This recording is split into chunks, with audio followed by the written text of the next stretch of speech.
on this computer. And I just start, right? Yep. Hey guys, this is your technologically illiterate hyphist here with a juicy video. It's one of the juiciest ones I've done, guys, because we are honoring one of my favorite characters in all of military fantasy. I wanted to do this for a while, and I was going to ask Dr. A.P. Canavan, but then he desecrated Coltaine's memory by doing a Malik Rel defense video, right? No. So he did. That's not acceptable. So I said, you know what? I am going to undertake a quest now.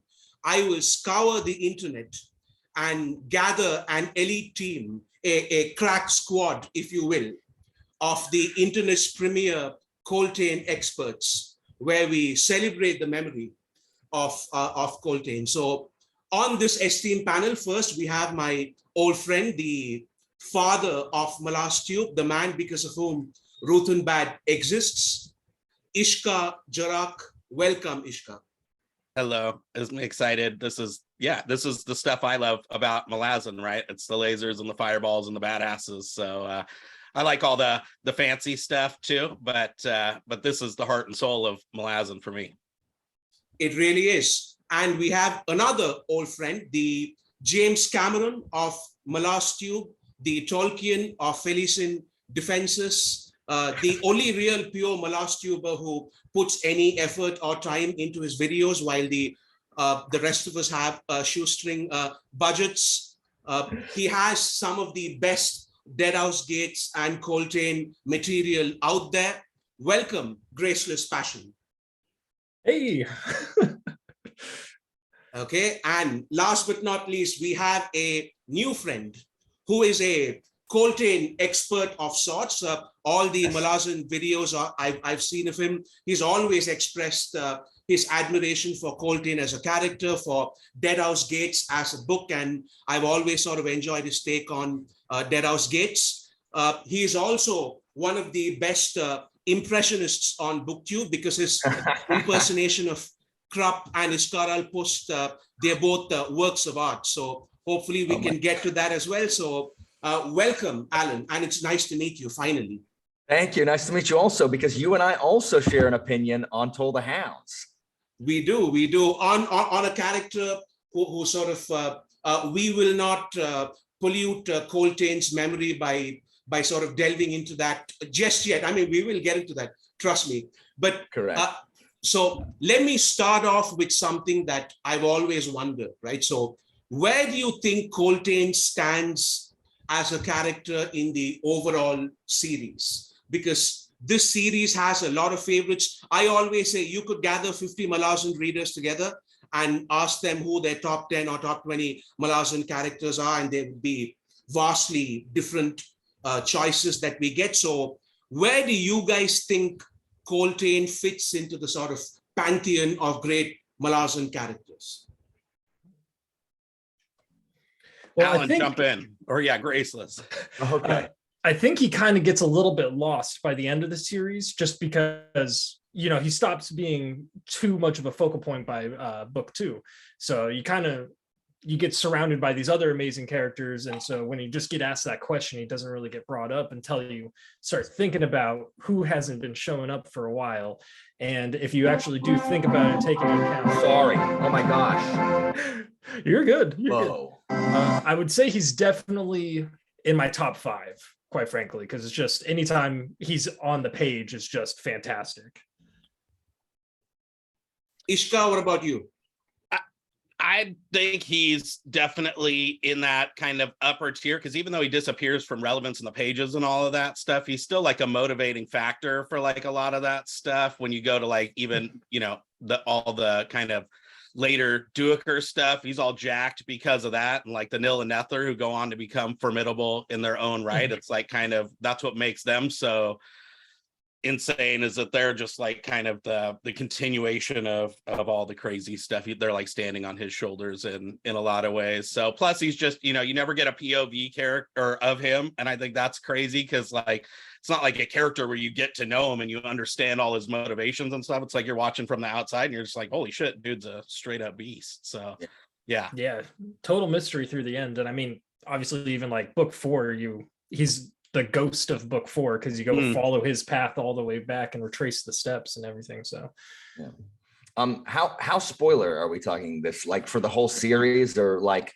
what about the ice, but like what do we like, how much can I spoil? Yeah, okay, so guys, Anamander Ray dies and the crippled god is the good guy whom we're rescuing. Okay, so wow. All right, fair enough. But like, what about Return of the Crimson Guard? Like, can I reference that everything, too? everything. Okay.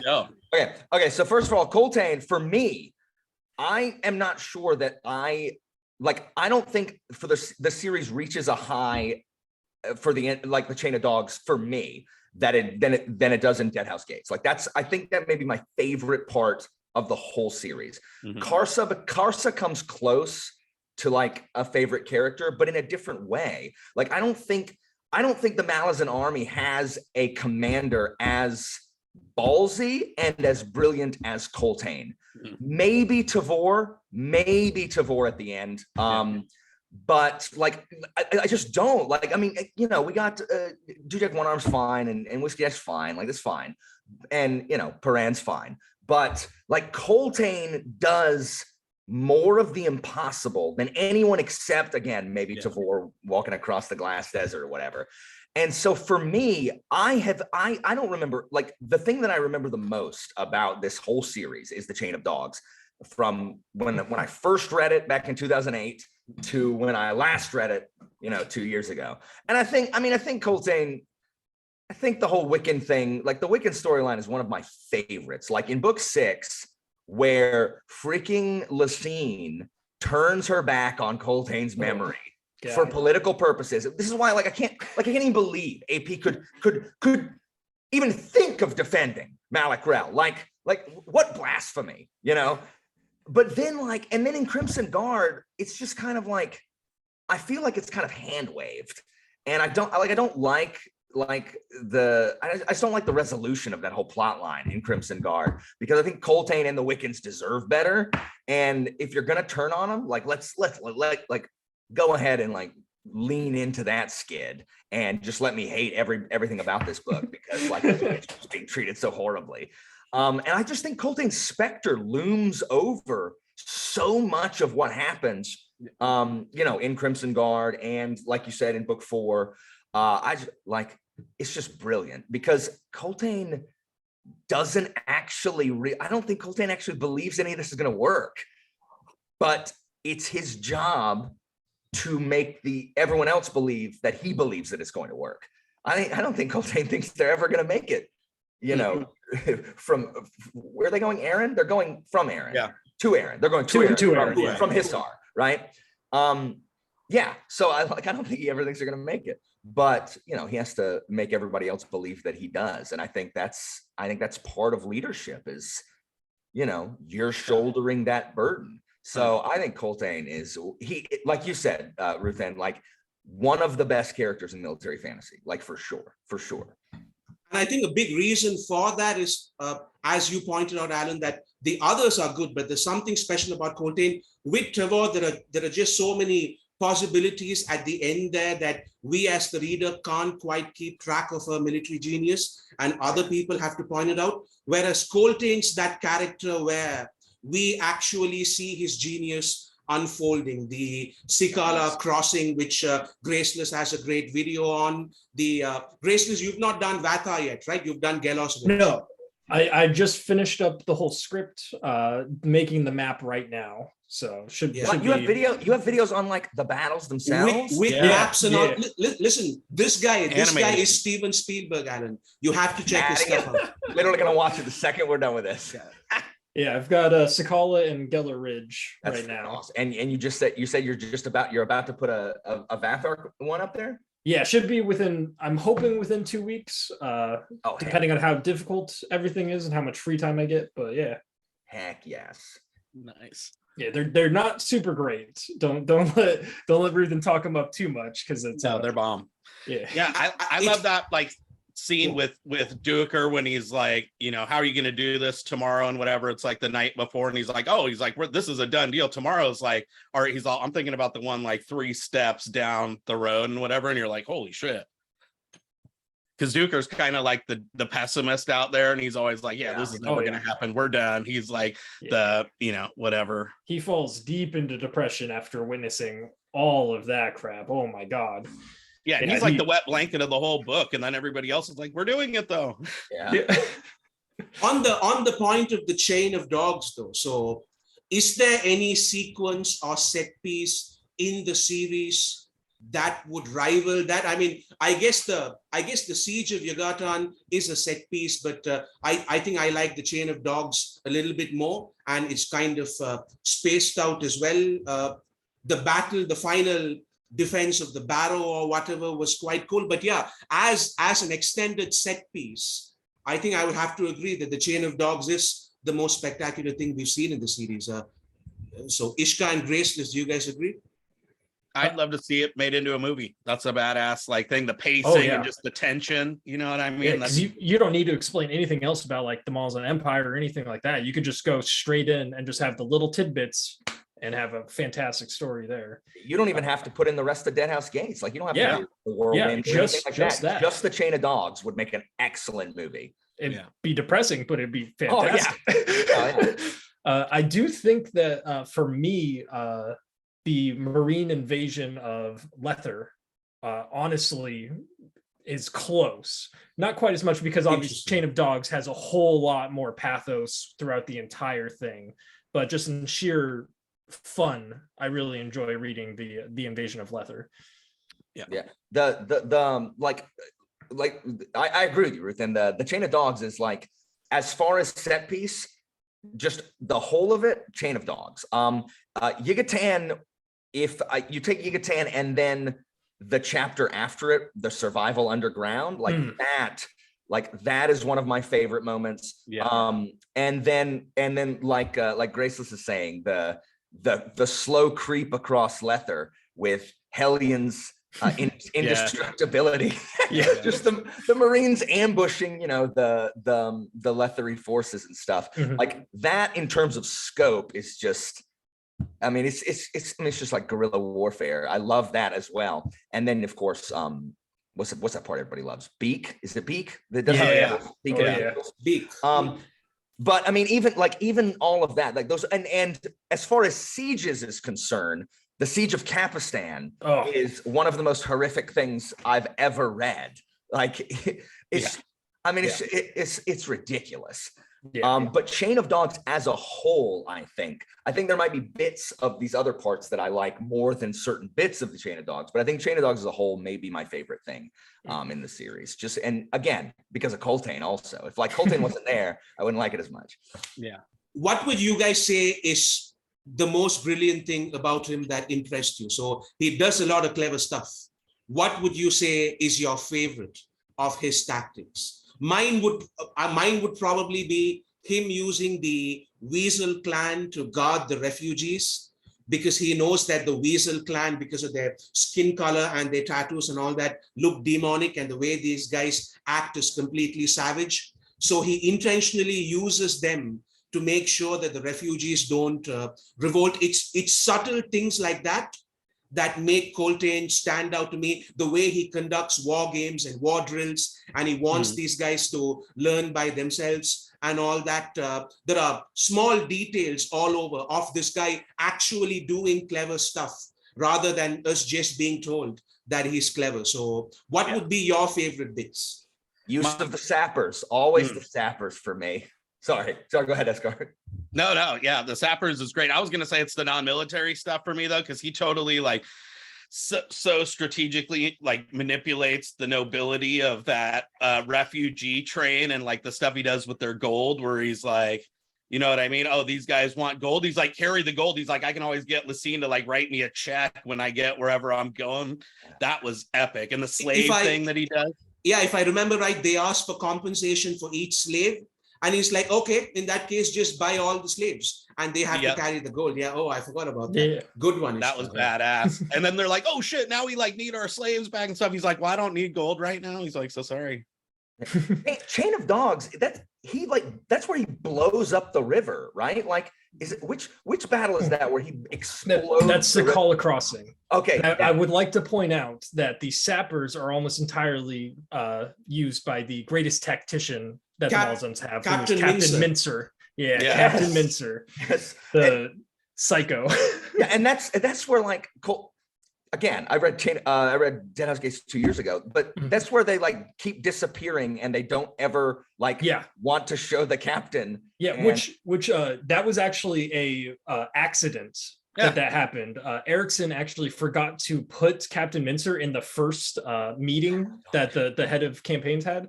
So he ended up having it as a running joke where he just kept being like, oh no, he's just off doing his beauty sleep. That's amazing. So yes, when the sappers blow up the river, like that's my favorite. Yeah. I would have to say it's just his overall just mastery of the battlefield with knowing exactly how to utilize the different cavalry, the infantry, and having everybody just come together to actually have a cohesive plan that ends up just tearing through the enemy. And what I really like about Coltaine is that Coltaine isn't a Malazan native. Like Coltaine is a subjugated people. Like Coltaine, the Wickans were subjugated, and yet he's the most efficient. Like he's one of the most efficient commanders the whole army has. Yeah. So it's just a stark contrast to the fact that 7 cities, also subjugated people, are completely in rebellion. And then you've got Coltaine and the Crow clan, who are like, I mean, they might as well be Malazan, like born and bred at this point. You know what I mean? Yeah, they're ride or die. Yeah. Yeah. I mean, I'm glad you brought that point up, Alan, because we can have a much deeper discussion on kind of colonialism and the way that is portrayed in the series as well. Because one of my favorite scenes with Coltaine is when he's with Duiker and the Kundril show up, and we still have no idea that these guys are on our side or whatever. And he says, "Are you not Wickans?" And Coltaine says, "No, we're soldiers of the Malazan Empire." And that scene just crystallizes the integration without integration that we see in colonialism, but that is never portrayed in such a nuanced way in literature. The fact that on the one hand, Coltaine is seen as a savage, and he is a savage in many ways, but on the other hand, he's also, I still wonder what Lessene told him to kind of, first of all, I wonder what the emperor told him to make sort of Coltaine pledge allegiance to the empire.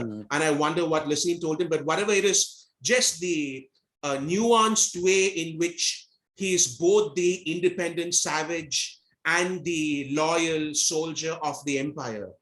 That was so masterfully done, in my opinion. Yeah, I completely agree. And, I mean, that's how it was in the places of the Roman Empire, where, like, are you a Samnite? No, I'm not a Samnite. I'm a freaking Roman. Like some of the other Italian people, like you are descended from this tribe, but you're not like one of the most famous families, the most powerful families in Rome. The Claudians were originally Sabines. They weren't Romans. They were other, they were other Italian tribes, but like the Claudians were as Roman as you got by empire time. So, that's one of the reasons why the Malazans are so successful, is because they do such a good job integrating new people. Instead of just completely destroying like what they got. They allow the other gods, they allow pretty much everything. It's just, oh, well, now we're just economically in charge of you. And that's about it. Pay your taxes. They weren't forcing the assimilation or whatever. They weren't like, you got to like walk it and talk it and whatever. So what do you guys think of the Wickans overall? And once again, Graceless, I have to plug your excellent video on the Wickans, where you broke down the different tribes and all that. That was superb stuff. So what do you guys think about the portrayal of the Wickans? Because once again, on this theme, on this subject of the noble savage, it's very easy for books to fall prey to tokenism, where it's so clear that they're just trying to pander to sort of the whatever I am progressive sort of applause seeking stuff. So I thought the portrayal of the Wickans in general, as with other tribal societies in the Malazan books, are done superbly. But the Wickans, because of their sacrifice and all that, will always have a special place in my heart. For the Wiccans specifically, I think their introduction scene really addresses the noble savage kind of thing like immediately, because it's all the Wiccans getting off the boat, they're being rowdy, they're being going crazy, yelling, everything like that. It's kind of playing into the whole what people would think that they are being savages or anything like that. And then Coltaine himself just sends out one command, they all stop, wheel, and like move in one disciplined direction.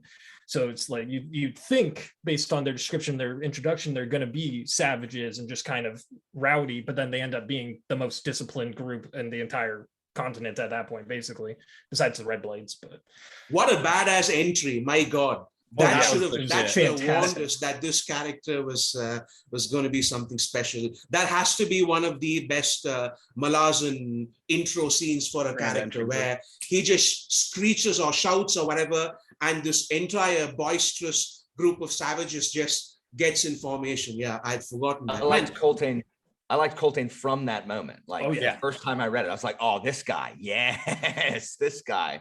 Plus his number 2, I think Bolt, that says a lot about him too, because he keeps that guy as like the guy, and he just like, that very first meeting, he's like letting him shit talk Malik Rel and totally just like, you know what I mean, be very I guess abrasive or whatever, and he loves that because he's like the stoic, strong, silent type, but he's got this number 2 who's like, fuck you, you're an idiot, get back, you know what I mean? So and he does like I love the war games that Coltaine plays, where who is the guy who's Duiker's friend that dies? List keeps dying. List who dies in every one of the war games.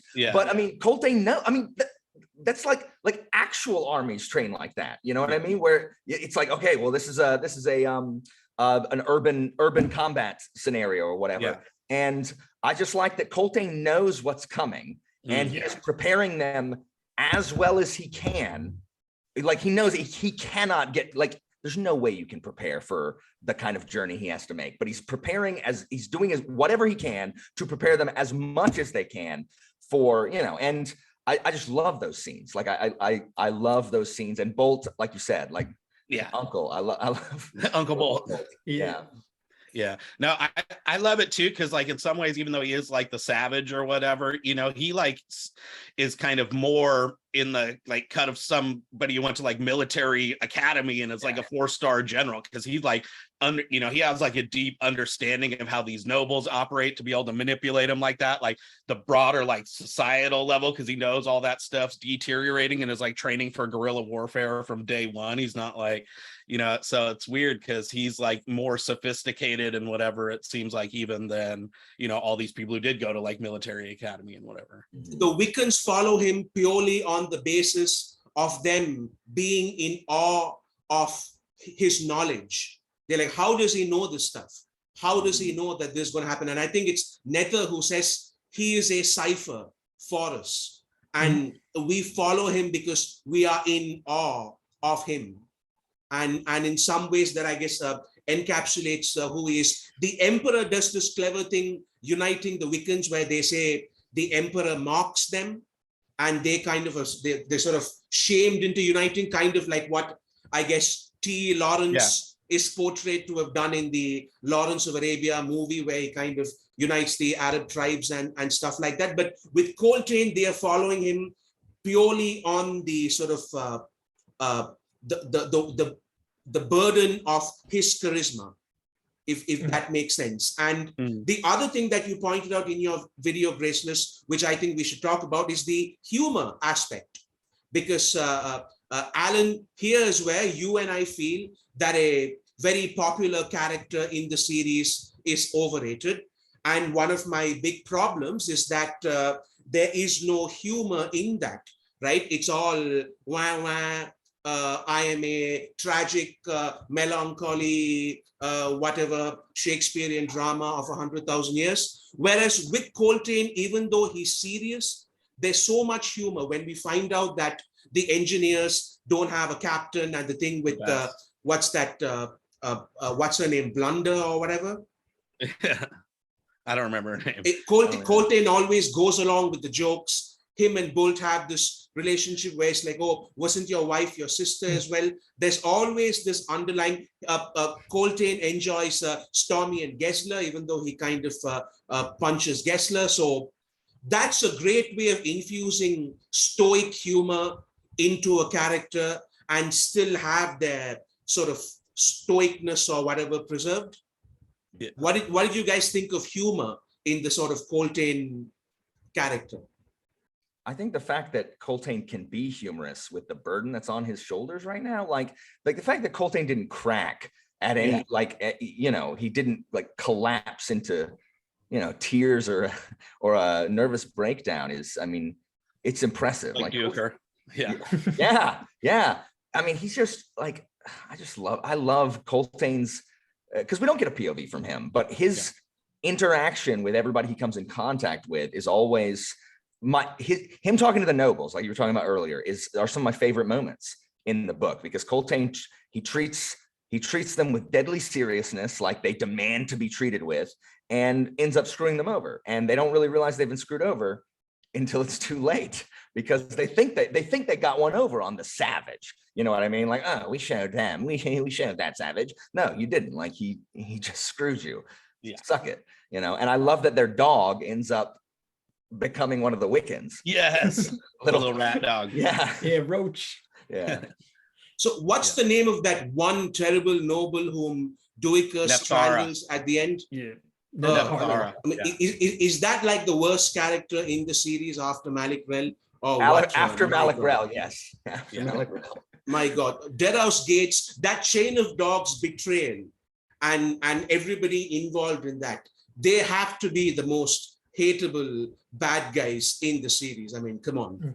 They're the most black and white easily. That's why I'm like worried about that new Ice book, because he's gonna like try and sympathize them or whatever. But that's why everyone hates Malik Rel, and that's like a testament to Coltaine too. No one would care about Malik Rel if he didn't throw the Wickans under the bus. So yeah, and the defense of Malik Rel is like, well, he's an efficient rule. Like, I don't care. Yeah. Like, I don't give a crap about his efficiency. He's a douchebag. Like I don't like those two things.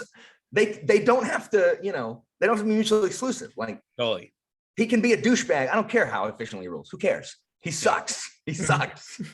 That's a classic ends justify the means type of rationalization. He's a douche.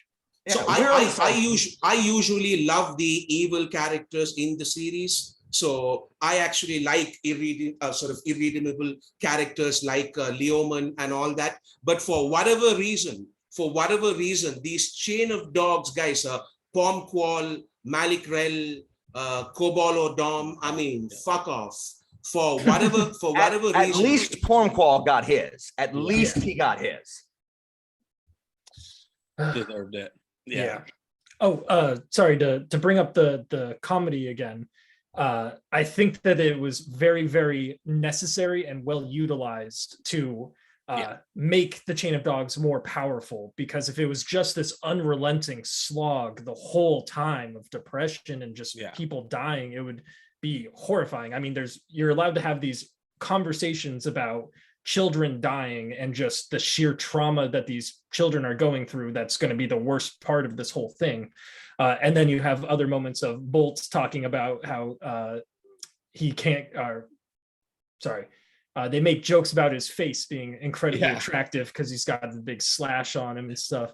It's just these little moments of levity that make the chain of dogs really come together, and it allows it to hit harder when you get to those horrifying discussions and actions that happen. And I mean, kind of like what we see with the snake, where if it's just all unrelenting depression, people are a little less receptive to it. Yeah, totally. I mean, on that though, just compare that to the way first-time readers would perceive the snake, right? Because I can't think of a single Malazan fan, including myself, who would have enjoyed the snake stuff the first time they read Dust of Dreams and The Crippled God. I mean, come on, right? Just come on. Yeah, I mean, I So- even just recently listened to the introduction of that where the kids are first going in Exodus, and I was on a walk and I almost had to just go sit down on a park bench and just stare at the ground for a while. It's rough. It took me a long time to appreciate all that. Anyway, but with the chain of dogs synergizes the two disparate Malazan fan groups, as in there's one, I guess what Ishka would call the lasers and fireballs group, and there's then the compassion and empathy group, right? And That's Philip. That's exactly. That's so we are all, I would say, firm and proud members of the first group, where the lasers and fireballs are what we're here for. But the chain of dogs seems to be this mesh of the two. Yeah. And it seems to have been done really well. And Yeah. look at, oh, sorry, go ahead, Iskar. Go ahead. No, I was just gonna say it's cool because it has the like, you know, Band of Brothers thing that I go for, like with Bridge Burners and all of that, because they were kind of like disparate. You had like the Red Blade group and then like the regular army group and his people and whatever. But then like as they go along, they kind of like, you know, become kind of ride or die for the cause and whatever and that stuff too. But like his, I think, is also one of the things where it's not like a political machination of some sorts. Even all the Bridge Burner stuff, you know, there's all the kind of like backroom politics underlying that. Like he doesn't really have an agenda. He's like coming in totally like not appreciated and whatever. He's not like in it for the money or the glory. He doesn't want like the little jar to save his own like soul and whatever. He's like the most easy, you know what I mean, one to like, because there's not really a kind of, yeah, but this like aspect of him, he was like pretty much doing the kind of good thing regardless. And then you have like the badassery on top of that. That's why I think we get the compassionate empathizers, because we, you know what I mean, he is kind of that noble aspect. Yeah, and speaking of Coltaine's like humor again, like compare him and Tavor. Like I think the soldiers under Coltaine's command trusted Coltaine more. I think he was more approachable and more relatable to them because he had like bolts like to kind of play off of. Tavor was humorless the entire time, and you know, she never let them see anything besides like cold iron, right? Like cold steel or whatever. And so that's another difference between the two people having to do, two brilliant commanders having to defy impossible odds. But you know, like there's a mutiny we got against freaking Blistig. Like again, linking the chain of dogs to the bone hunters at the end. Freaking 100%. Like I was so upset at Blistig's like complete and utter just like devolution, right? And then I loved Blistig in Chain of Dogs because he's the only one that is like, I'm not gonna do that. Like that's like, we need to go out there and we need to save Coltaine. Like, what are we doing, guys? Yeah. And then, you know, they're in the desert and he's mutiny. And I'm just like, Tavor, like you need to excise this tumor. Like he's gonna kill everybody. Yeah. And I hate that it became that. I hate it. But I think it's a really good, like, I just like comparing the two situations. I guess it helps that Coltaine had an identifiable objective, so it was easier for them to keep fighting, whereas Trevor, for whatever reason, kept her agenda completely hidden. I guess on the point of Blistig and Coltaine's death and all that, Squint, his name's Squint, right? The guy who sort of that scene, I just love how it explains the final killing of the triple god in the 10th book, where people might get confused about why Cotillion stabs the triple god right at the very end, and it's meant to be a way to liberate his spirit. And this idea of compassion through violence, that first comes up in the Chain of Dogs with Coltaine's death, where and Squint is haunted by this forever. We see Squint then completely devolving into alcoholism and all that he had to kill a man, but he doesn't understand that what he did was the most merciful thing possible. So thematically as well, I thought that was one of the best death scenes in the Malazan series. And it kind of goes to the colonialism thing a little bit too, like in a broader way, right? Because like, I think it's interesting how they won the Wickans onto their side. And I think Kellenved was basically shitting all over like the way that they're currently operating with their little tribal squabbles constantly and stuff. And he was like, yeah, this is pretty pointless or whatever. And you kind of see that in House of Chains too. Like when you go inside the whirlwind and see the leaders who are going to be coming up, it's like, what, I don't think he's saying like Erickson saying anything good about colonialism necessarily, but I think he's saying like, in the absence of colonialism, sometimes isn't this like utopia that you think it's going to be. There's all these other shady characters like waiting in the wings with their own agendas and all of that. And that's kind of, I guess, what ultimately persuaded Coltaine, and you see that eventually like play out. Like the people, are super disgusting and shady that want to kind of oust the Malazan. So yeah. What do you think is his importance to the larger story? Does he have an importance to the larger story, or do we just take him as... So I always like saying that there are certain characters in the series who appear in just one book, but they kind of become a part of the pantheon. So we mentioned Beak from Reaper's Gale, Itkovian in Gardens of the Moon, certainly Coltaine in Deadhouse Gates. There are certain characters who just appear in one book, but for whatever reason, they have a huge following of their own. So should we look at Coltaine simply as an awesome character in book 2, or do you think he has a larger significance for the series as well?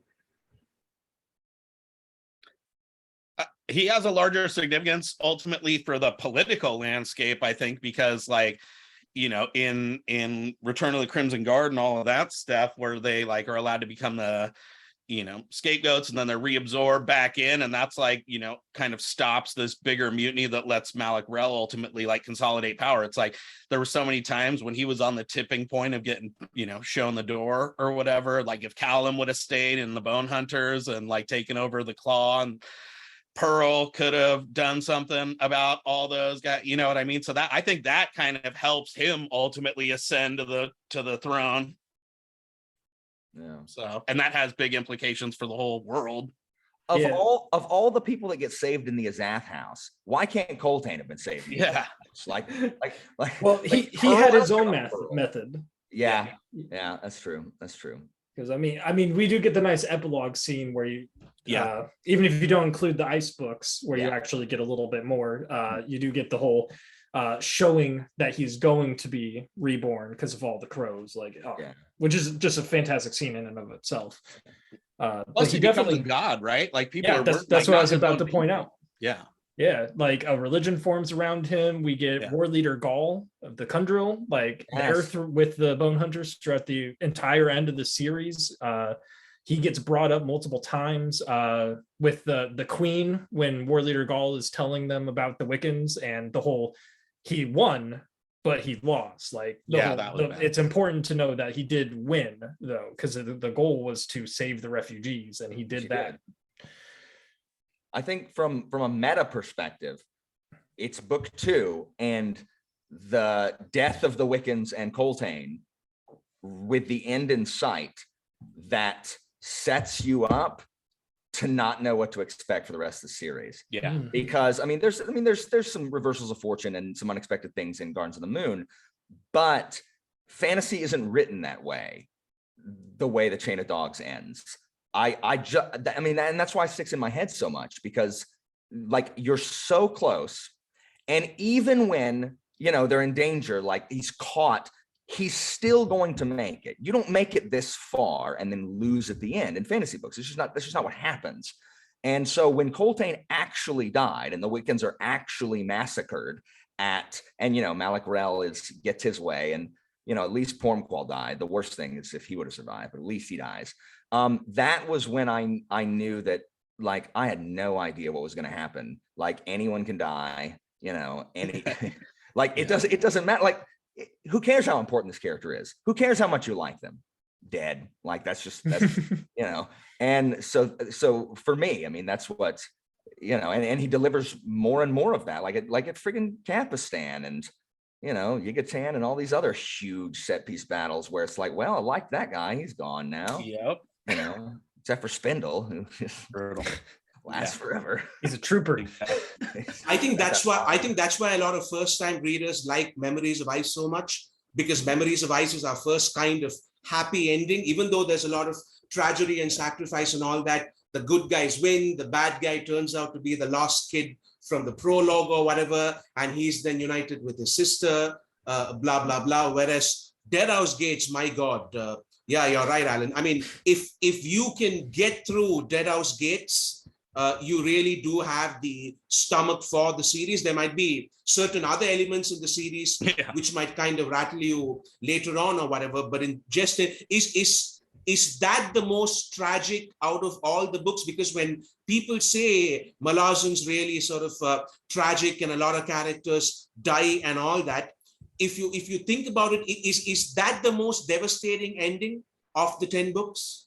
I mean, for me, it's the most depressing book because the other POVs are a drag. Like they're a drag. There is no joviality in any of those other POVs. I mean, like, you know, Hebrick and Bowden and Fellison, like there's not a chuckle to be had. It's just like, oh my gosh, what a drag, these three. Like they deserve each other.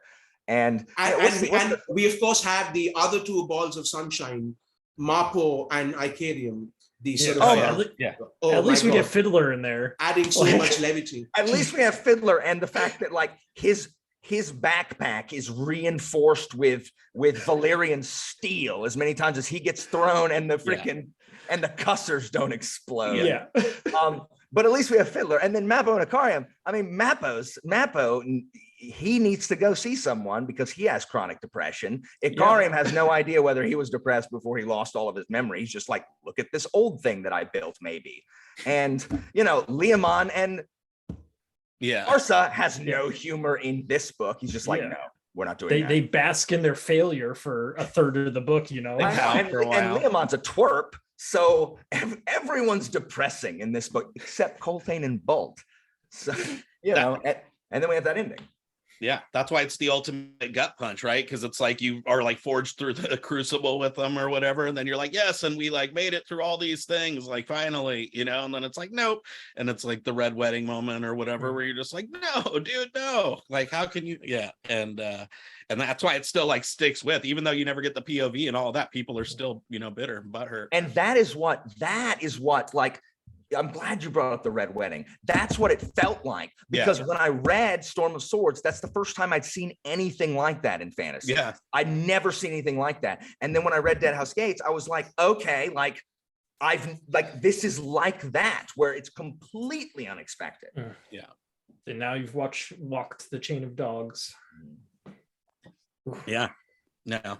Badass. Yeah, the whole like, you know, comedic thing where he finds out that the guy, like the sapper captain or whatever, and he demotes him and he just totally like rolls with it, and they're like, yeah, he used to be like a captain, and he like promotes the second in command or whatever. Yeah, that's her name. Her name's Bungle or Blunder. Bungle. Yeah. Just the sheer amazingness where he straight up turns around and looks right at Diker, and it's just like he has no idea what to say. And then he's like, cool. He's like, well, just listen to that guy then when you're doing your planning and stuff.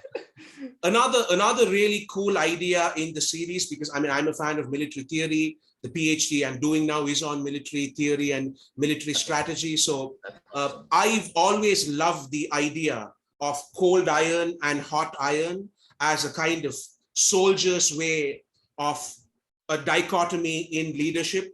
And Coltaine, one of my favorite conversations about Coltaine isn't even in Deadhouse Gates. It's in House of Chains, where they discuss Coltaine and how Coltaine was cold iron. What do you guys think in general of the cold iron, hot iron thing that then starts playing a big role in the series because of Trevor? But it gets introduced to us in the form of Coltaine. It's always a very fun conversation. And I do think that it has a lot of parallels where, you know, hot iron can be very, very skilled and win some very amazing battles. But it's just the whole cold iron, you know, will tend to win out overall if you spread it out. But it's just, I would say probably Coltaine is actually a combo where he can change or were they talking about Leomon for that, where they can do both? But I'd say Coltaine can do both as well. Yeah, I think so too. And I think it again brings up the comparison between Coltaine and Tavor. I think Alexander the Great, I just taught him this last semester. Alexander the Great started as hot iron because he, like, cold iron doesn't ride in the front and roll the dice just because you're Alexander and your dad was Philip. Like he put, like, what Alexander did was so foolish, and he would have lost if not for the freaking Darius listening to his advisors. But then as he got older, like, he, understood that, perhaps I should deal more tactically with this than just like, you know what? I'm the Macedonians. Let's go. You know what I mean? Like, so I think Alexander converted from one to another, but that boldness, that is what took the Persians by surprise at the beginning. And then once they're like, okay, this dude's reckless. Once they adjusted to that, well, then he started shifting to the cold iron thing. His dad, Philip, was cold iron. And so I love that discussion, Ruthan, of like, the hot-blooded, like, burn it down general versus the, cold hardened tactician type thing. And like you said, Graceless, they, like, hot iron can be extremely effective, but it tends to burn itself out. Yeah. I love the cold. Oh, you're muted. No, I was just gonna add a tidbit to that Alexander the Great point. One of India's best or most well-known ancient strategic scholars is someone called Kautilya, and he credits at that time Alexander the Great's father for having transformed warfare to the point where even they had heard of it, because at that time it was the Indian basin that had standing armies, and Europe did not really have standing armies until Philip. Yeah, and Kautilya credits Philip for having the first standing armies, and also for having the first European doctrine of total annihilation of the enemy. So what the Indian empires of that time always noticed about the Greeks and the Westerners in general is that they fought for victory, not to annihilate the enemy. But they say that Alexander the Great and his father kind of were the ones who brought up that as well. I mean, and kind of like what happens to the Wickans, right? If we were to link it back to what we were saying, where Cobolo, Doms, and Camisrelo and whatever, their intention seems to be the complete annihilation of the enemy rather than victory itself. Well, Philip had to, because when he didn't, as soon as he left, the freaking Greek city-states like rose up in rebellion. Yeah. Like the first time he beat Thebes, they surrendered. He's like, cool. They did it again. Like, as soon as he was gone, they're like, oh no, we're rebellion. He had to come back and like, he had to flatten it, because even then, Alexander did. Sorry, Alex had to. Yeah. I was gonna say like Philip didn't work, because as soon as he died and Alexander came back, all of them again were just like, oh no, time to revolt again, and he had to go put them all down. That shows how an orator in Demosthenes can gaslight an entire country by being like, no, I got this guy that says he saw Alexander die. Totally. And it's just some actor he paid to like wear bloody clothes. And everyone's like, oh, Alexander's dead. Let's rise up in rebellion. Freaking Demosthenes. I love that guy. Sorry. Now we're talking about. Yeah. A little off topic. Yeah. Sorry. It's a fun topic. I know. The Ruthan Badd channel is known for going off topic. So, okay, good. No one's in violation of any rules here, but I did interrupt Ishka when he was saying something. So sorry about that. Ishka. I don't even know what I was gonna say. I think I was talking about hot and cold iron or whatever. But yes, please. Yeah, no, he was cold iron, I guess. But I was gonna say he's kind of like, I don't know, some of the stuff that he does is pretty audacious, right? And like kind of hot iron-ish, like doing a cavalry charge up a hill and stuff and all that. I mean, he had magic and all of that stuff too. That's kind of what I was thinking, Yeah, and he just straight up punches Gessler in the face and breaks his hand or whatever, which is kind of... He sucker punches Gessler. Coltaine's only sort of a weak moment. I mean, come on, Coltaine. I am one of the... was asking for it. Yeah. But it was the right thing to do. That earned his respect. But I mean, it was a sucker punch. Well, yeah. Well, they were looking right at each other. He was saying that's exactly what he should do. And then... But I mean, Erickson studied ancient battles and like he knows what he's talking about. Like Alexander at bloody heck. Hold on. At what's before Issus? Granicus, at Granicus River. Alexander charges with his cavalry up a hill. Like he has that section of cavalry charging freaking uphill across a river. And I mean, it works, but you know, he had sacrificed that particular cavalry. It's like, well, they're just gonna die. Yeah, and, he had utmost faith in the companion cavalry. I know. I'm still a bit, I mean, I found that a bit hard to believe. The Gelos Ridge, I mean, don't get me wrong, the Gelos Ridge battle was epic and all that, but I mean, come on, at the end, there was, I mean, Graceless, you have an excellent video on it, right? Mm-hmm.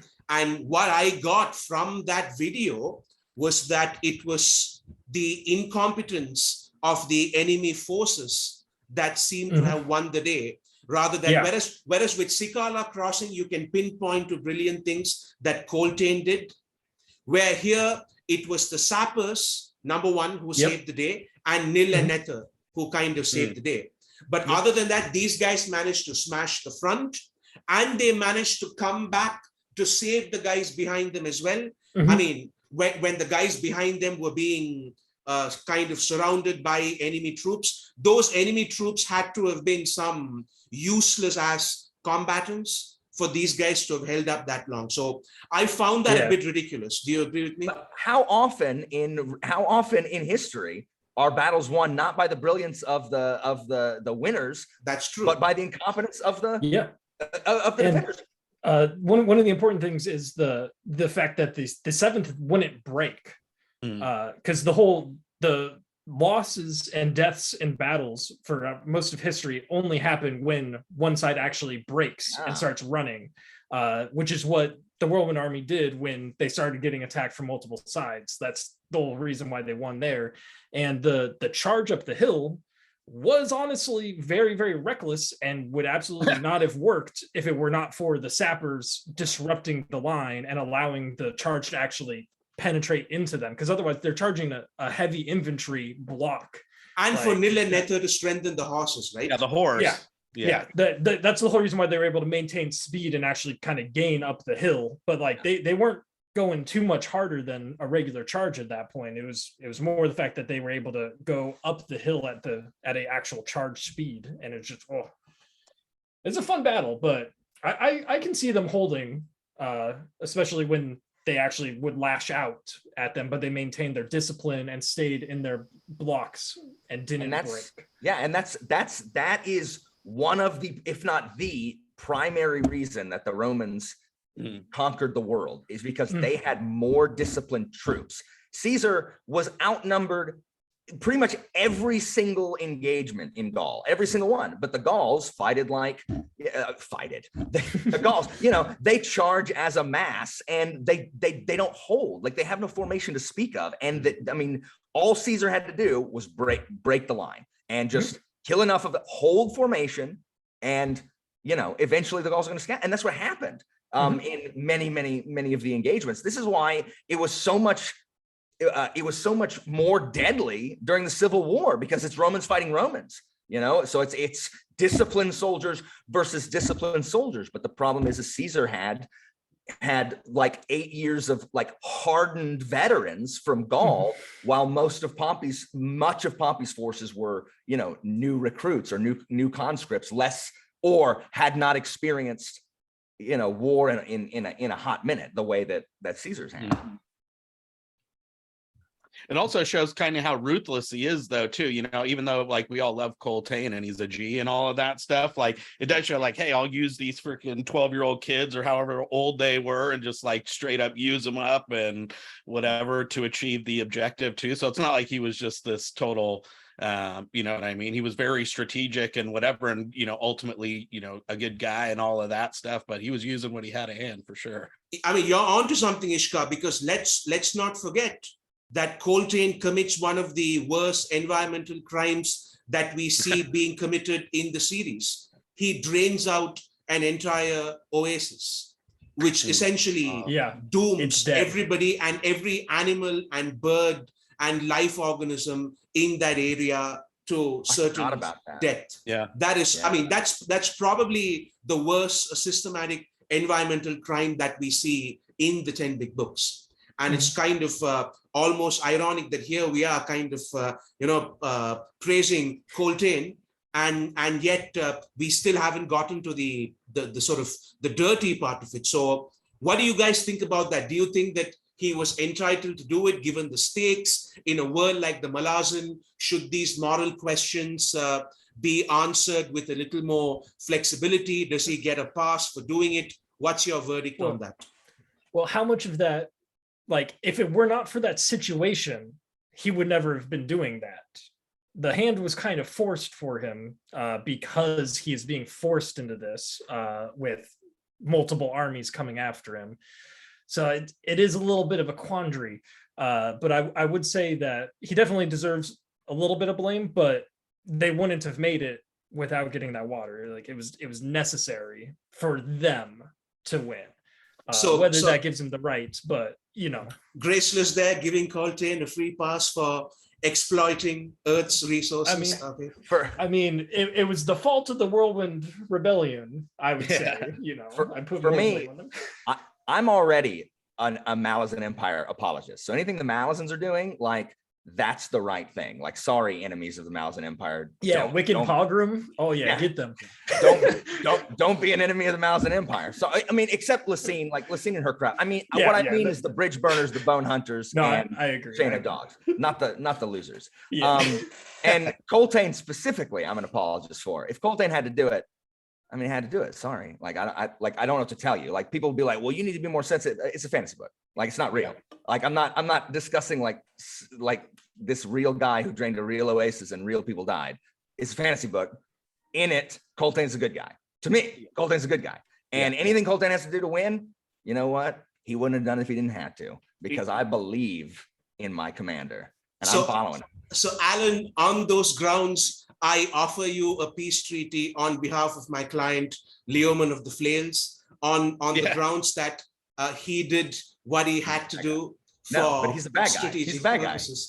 No, he's against the Malazan Empire, though. He's opposed to the first test. Yeah. So anything he did is abominable. Like how dare he burn down an entire like freaking city with olive oil? Like, get out of here.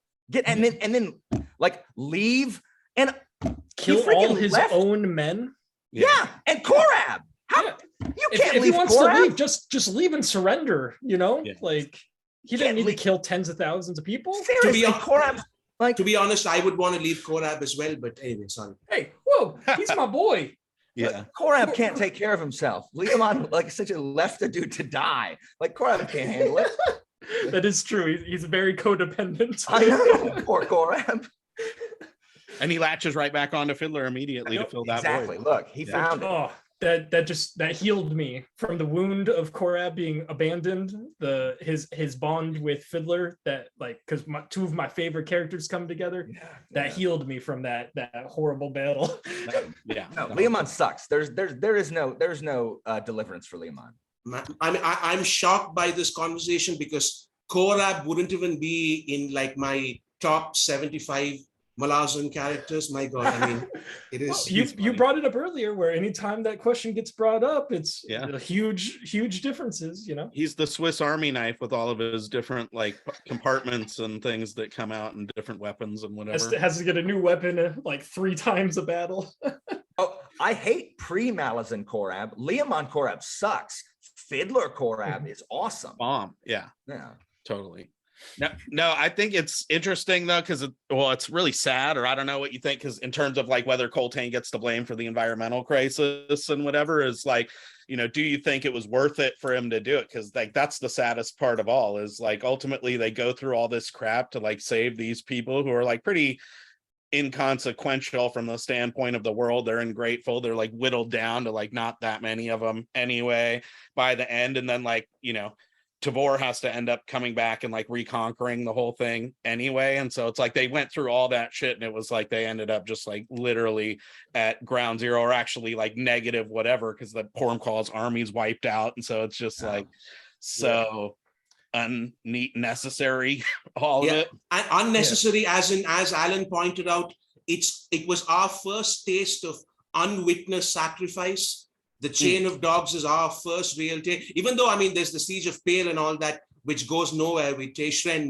The Chain of Dogs for me was the first thing of, oh my God, these people were on this epic journey and nobody will know. they've all died here without the significance of this journey ever being recorded. And we as the reader are kind of the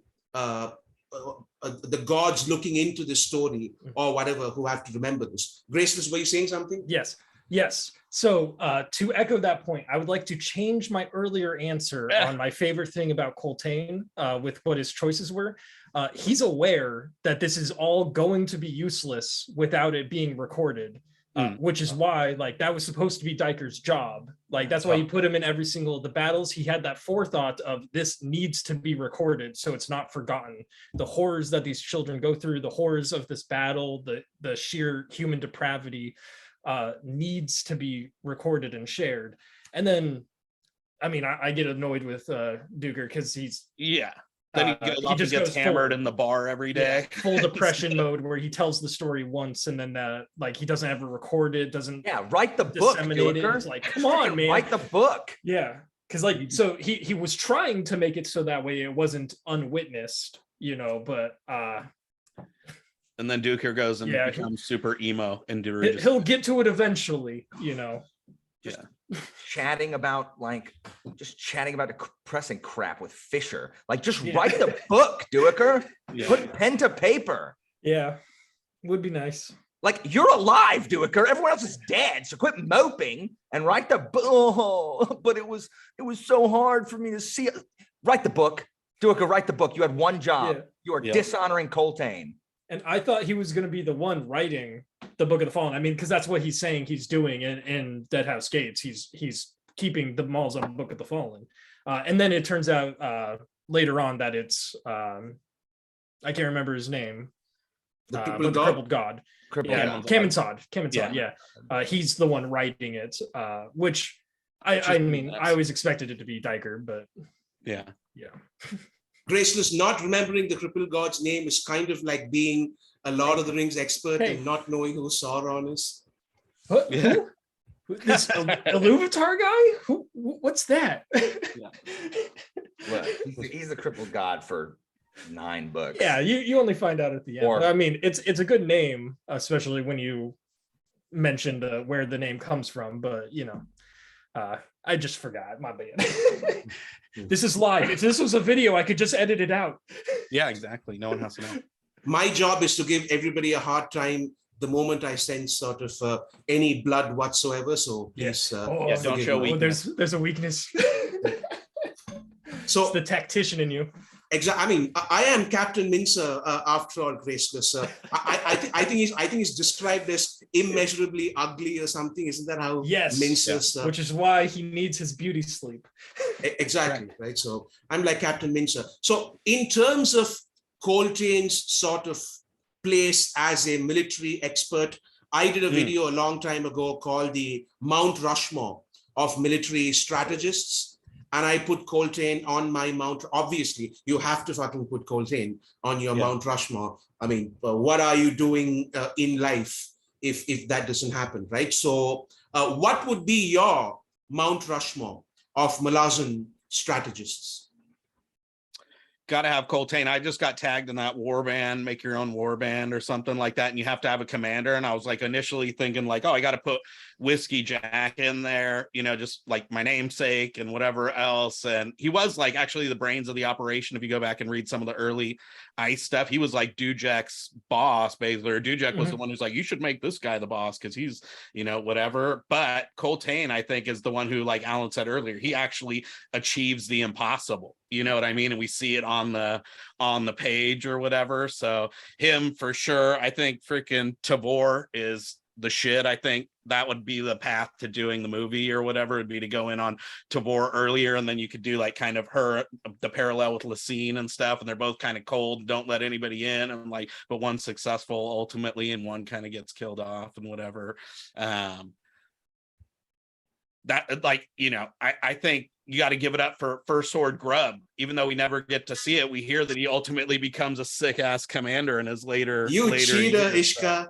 Yeah, so I'm just putting that one in as a whatever. You don't want to use Corporal O'Dom? Corbolo, he's the, High Lord Pormqual. He loses every battle he's in. Okay, so Except I had Thorn, but Coltaine, Trevor, Shadow Throne, and Leoman of the Flames. no Shadow Dasim, Throne. no Dasim Ultor. Yeah. He's I mean- much more successful than Leomon. I mean, come Look. on, I'm a 10 big book specialist, Graceless. You should know that. My major interaction with Darcy Maltro is him going wah, wah, wah, and then chopping Animator Rick's You head just off. hear stories. Word. Yeah. I am with Ruthan. I am with you. And I would have had Kellenved, Tavor, Coltaine as well. I'm trying to think of my fourth. I ain't putting no Leomon and the flails on that.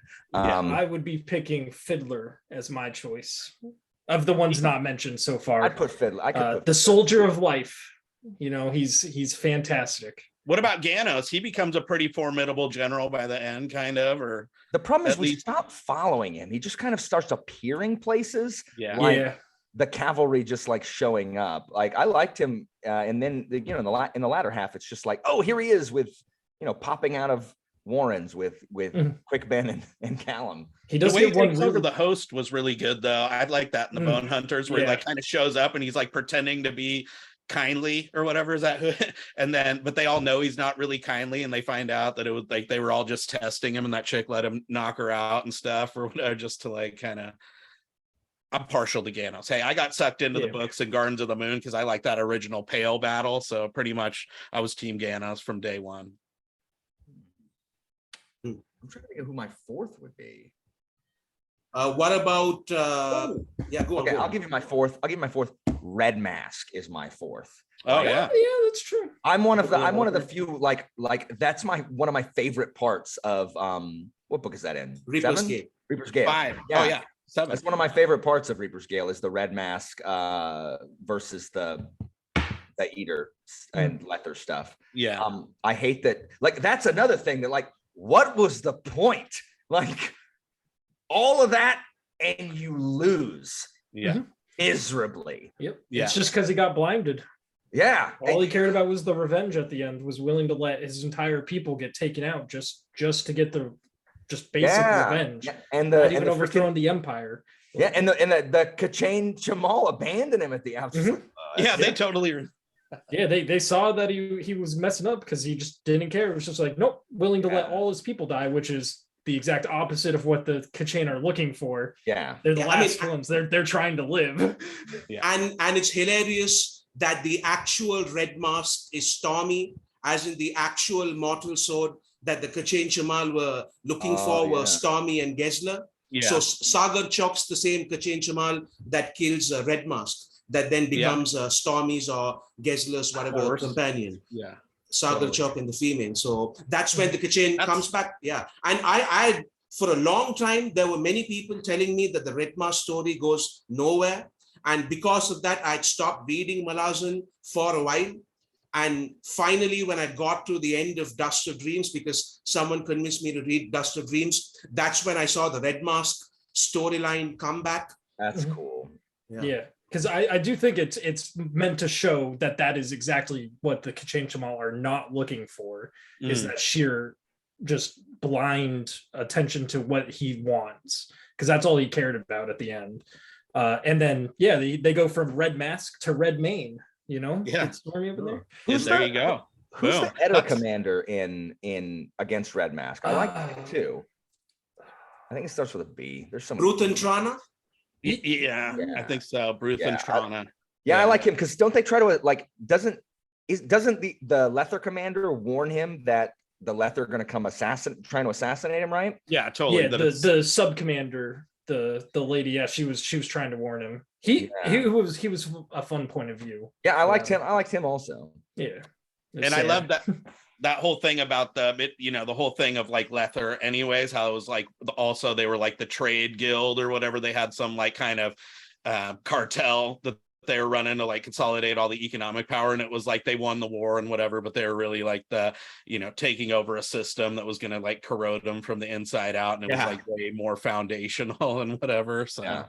My Okay. favorite storyline in Reaper's Gale, even though not a lot of people like this, is the whole patriotists fascism thing with Tehol and all that. the I mean, Gestapo thing, yeah. I mean, so many people hate that, but to me, that hate is him I hate them so much. I love to hate them so much. Yeah, that's one of my. I mean, and there's this puzzle that this guy keeps wanting to solve, and Tehol sends him a puzzle that just it has a joke solution, and this guy doesn't accept it, and it's because fascism doesn't have a sense of humor.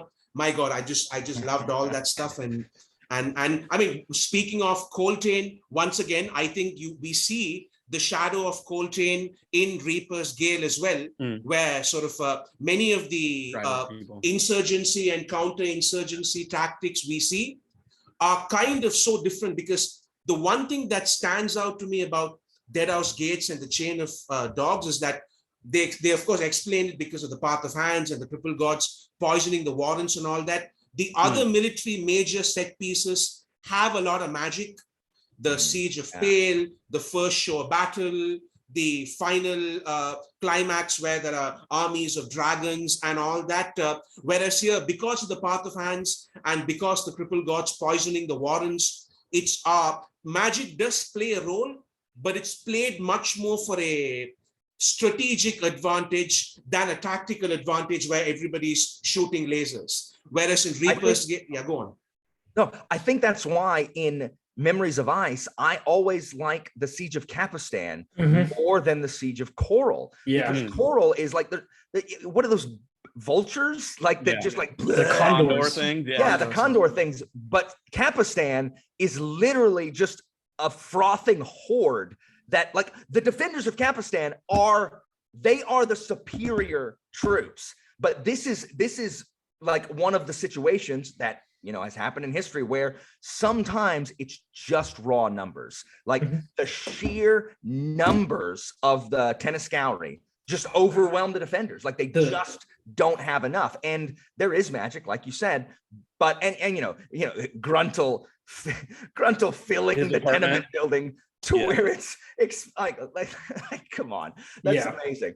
The description of the rising bursting wave of Teniscalri was just chilling. It's just like I always like Capistan better than Coral, and there are many Malazan fans who like Coral way more. So Coral's the one where everybody dies. That's the depressing one. Poor Trox and everybody. Yeah. I like Coral more. I've got to be honest. I'm here for the magic stuff. Yeah, so that's fine. Yeah. But Capistan, in the midst of all this chaos, still has Baucolain and Cobalt Brooch by themselves in an estate. So, you know, I still love chilling, drinking wine. For that. Exactly. I mean, look, I have my own acquired taste in terms of Malazan humor. But so final question, right?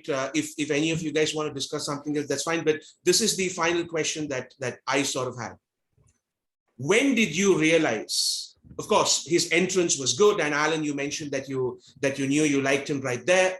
But which was the scene which really cemented Coltaine as a great character in your mind? What was the pivotal moment which made you realize that this wasn't just a good character, this was a great character? I love those two that, you know, again, the way he manipulated them, that was like, oh, he's not just some crazy badass dude who's going to win battles and stuff like that. It was like, he's actually like super smart. He might not be like, have a formal education and whatever, but like high level of intelligence. And so I like really appreciated that. And then of course, when he died, it's just like the gut punch piece where you're just like, bro, he did all this stuff and whatever, you know, and doesn't make it. That's when I was like, holy shit, I'm reading the rest of these books. Like, no matter what, you know, I didn't know if I was going to like love it or whatever, but like after Gardens of the Moon, I was like, this shit's gnarly. But after Deadhouse Gates, I was like, oh my God, like, what is this? You know? So. Yeah. Sorry, go ahead. I was enamored pretty early on with him. And so basically the sentence where I just had that, like, this is going to be good, was after Sakala Crossing, you see the battle go on, get to see all the tactics and everything. And then I forget who says it, but they're talking with some of the soldiers afterwards, and they bring up that, you know, Coltaine, like, they had been apprehensive before this, and now it's like, no, we're his. Like, he's a snake, but he's our snake, you know, like, so that's what really got me hooked on him. The Brilliant General is always one of my favorite things. That's why I like military fantasy a lot. is because there's a lot of that. And so after the first battle, I was like, yeah, there we go. Like after his first victory, where he outwits, again, a larger, quote unquote superior force, I was like, okay, cool. And I wanted him to be the main general for the rest of the series. And then they freaking kill him. Nope. What is that crap? The war leader Gaul scene was pretty dope too, where he comes up after he like kind of be that, and he's like, yeah, who we like celebrate or whatever, and he's like, celebrates the Wickans. Yeah, that was badass. Oh yeah. Yeah, who the greatest tribe of all time are and all that, right? Yeah. Yeah, the Wickans. Yeah. The moment where I realized that Coltaine was a great character was early on as well, like Graceless. It's when he's conducting these war games. And I mean, I've conducted war games here and there for my profession and stuff. And it's always a frustrating experience. And I love that Coltaine makes the Wickans play the hostages and the refugees. And he makes them as uncooperative as possible. Yes. And all these soldiers, these soldiers have to go in there for hostage rescue drills and search and rescue drills and all that. And the Wickans are just giving them the worst time possible. I just love that. And it's stuff like that which elevate Coltaine. Yeah. And they're having a blast. Like they love that they're pretending to be hostages and then betray them. And the Mauser's like, what is this? This isn't fair. Like you're freaking cheating. And it's like, what do you want? Like this will literally happen to you. Yeah. Plus, yeah, totally. And it was probably smart management of his own troops. So he let him blow off some steam by beating the crap out of these soldiers and all under the, And Coltaine lets them learn. If you remember, Duiker finally tells List, he says, listen, you guys have to do something different if you want a day off because they're all exhausted. And Coltaine isn't giving them a day off. Duiker says, just do something clever. Show him something. Show him that you guys have taken an effort to do something. Once again, Alan and I are both teachers. That unites us. Of course, he cares about his students and I don't. That's a kind of sort of distinction, whatever. But what do you teach? You teach college? So I teach at the diploma level, which is about 17, 18-year-old kids, right up to the brigadier level, which is in their 50s. So it's quite a while. I teach at a military academy, so it's quite a wide range of students. I teach the teenager ones, but not the 50 ones. Okay, right. I mean, anyway, so you care about your students, though. So I was making sure that I don't absorb you into my black hole, Alan.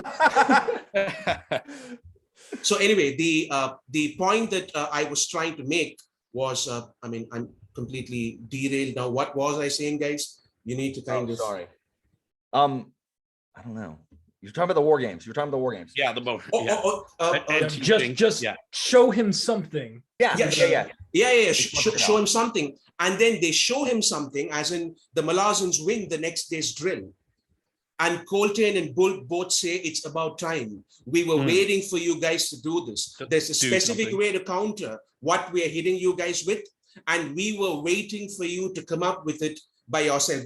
I brought up the teacher analogy because that's how I teach. I kind of wait for my students to come up with it. And once they do it, I explain how they did it to them, because I find that that helps them a lot more in the long run. And that's Coltaine's teaching method as well. He lets you experiment, he lets you innovate. And once you kind of show him that you've done something with your own initiative, that's when he rewards you. That's all just leadership 101 done so perfectly. Yeah. That's what we're doing a great job of here. We're teaching people to memorize, maybe. Come on. You're not going to go on some education rant, are you, Ishka? I know you're capable of it. No, it's just because I'm jealous. That's why. So, gentlemen, we have gone through the gamut of Coltaine, I think, in all his different dimensions, his military acumen, his cold iron hardness, his kind of cultural heroism, and his role in the Malazan Empire and all that. Is there anything else that you would like to add? Or go on, Ishka.